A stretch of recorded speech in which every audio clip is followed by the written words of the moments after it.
Hi everyone, my name is Archie and today I'm going to be talking about iterators. Before I get into iterators, I want to talk about something that everyone should be aware of already, which is the for each loop or enhanced loop. This is a handy slice of code that helps us to do a mundane task easily. Almost all high-level programming languages support it, but no matter what the language or what the syntax, the output is the same. The for each loop gives us the ability to iterate through a list or collection effortlessly, to either read and use the data stored in each location, or in some cases, actually modify the data at each spot. Although used often, there are many programmers that do not know how it works. The for each loop, in fact, works by using a very simple but much less known tool called an iterator. And that's what we're talking about here today.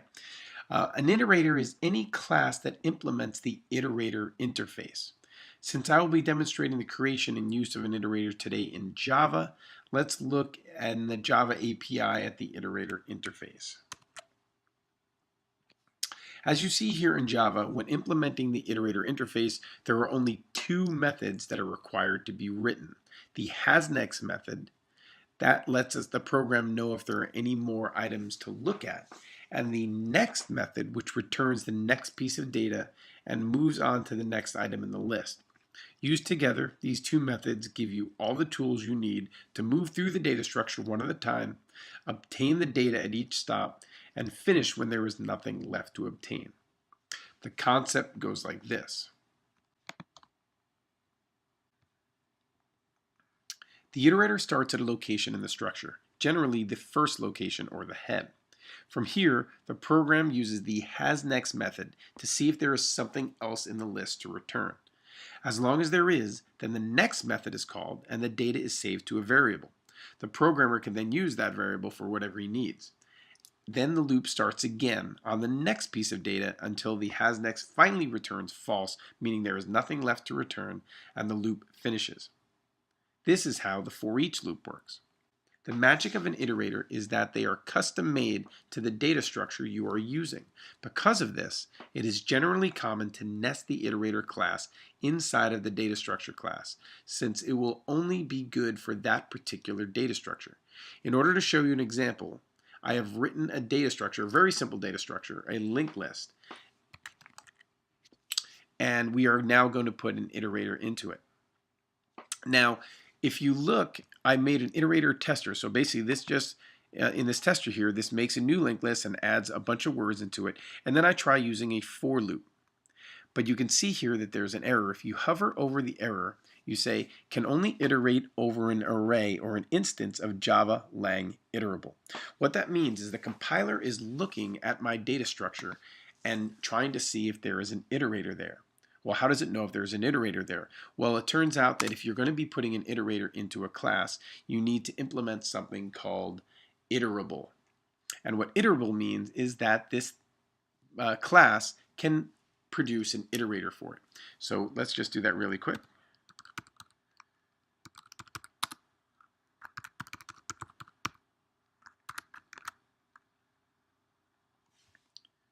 Okay, so now that we have that implementing iterable, now we still have an error. What's the problem?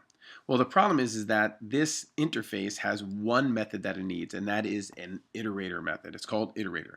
And what that method does is return an iterator. So let's go ahead and add that method. Okay, so now we have no more errors, but it really isn't doing anything. The problem is we don't have our iterator set up.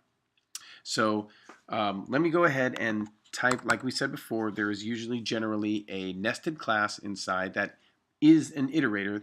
And let me go ahead and type that up, and then I'll go ahead and explain it. Now I'm going to go ahead and call this class iterator thingy. And honestly, it doesn't matter what I name it. The class name can be anything as long as it implements iterator, then this class is considered an iterator. So I will go ahead and put in some class level variables, and then we have to implement the methods that need to get implemented because of the iterator class. There we go.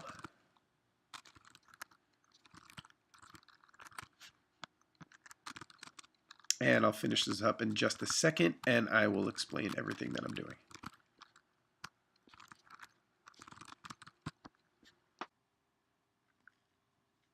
Okay, so what I have done here is write a nested class inside of our data structure. Now, this nested class is an iterator, and it is an iterator because it implements the iterator interface. The iterator interface, as you recall, needed two methods to make it complete, the hasNext method and the next method. Well, in order to use these two methods, in order to make them work, I had to set up some class level variables. The two class level variables are a node reference pointer called current, which we are going to end up pointing to the very first thing in the data structure, and then an integer called count, which is going to keep track of how many items we have gone through. Now in the beginning, we set the current reference to head because we're going to point it to the very first thing, and we set count equal to 1 because we're going to start on the first item. Now, how do we know if we have another item or not? Do we know if this hasNext needs to send back a true or false on whether or not there is more items in the list? Well, since count starts at 1 and gets incremented every time we go through a new item, it would make sense that as long as count is less than the size of our list, then we have more items to go through.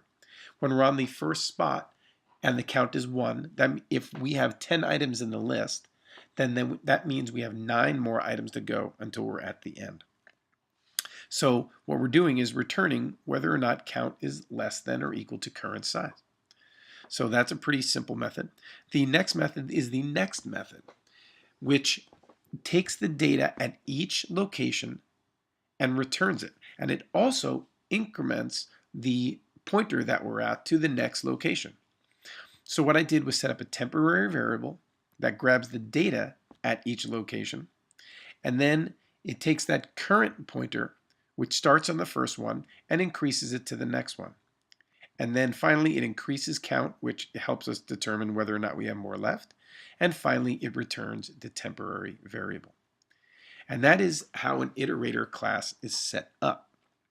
Now, up here, what the data structure needed when we implemented iterable, it needed something that returned an iterator for that data structure. So that is what we ended up doing right here. When this method gets called, it literally just returns an instance of this iterator thingy class, which is an iterator. I know I'm using the word iterator all over the place, and it can get confusing, but I hope this is all making sense. So after we save this, you will see that our iterator tester no longer has any errors.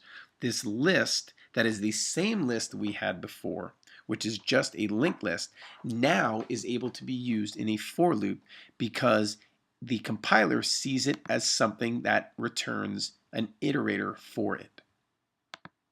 So in order to test this out, we'll go ahead and run it. And what I did here is I added 6 words into the linked list and used the for each loop to print out each one of them in order. This is how an iterator works. Now, just to recap, for each loops use iterators in the background to do their heavy lifting.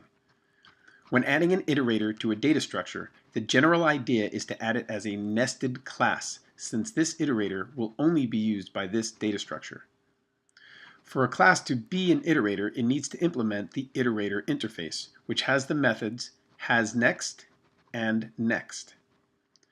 For any data structure to be able to use syntax such as a for each loop that uses iterators, the data structure class must implement iterable, which requires it to have a method that returns an iterator. So that is how an iterator is written and used. Although the exact syntax and required methods differ from language to language, the overall basic concept is the same. Although you don't have to know how they work to be able to use them in things like for each loops, I hope that understanding a little more about iterators will help you out in the long run. Thanks.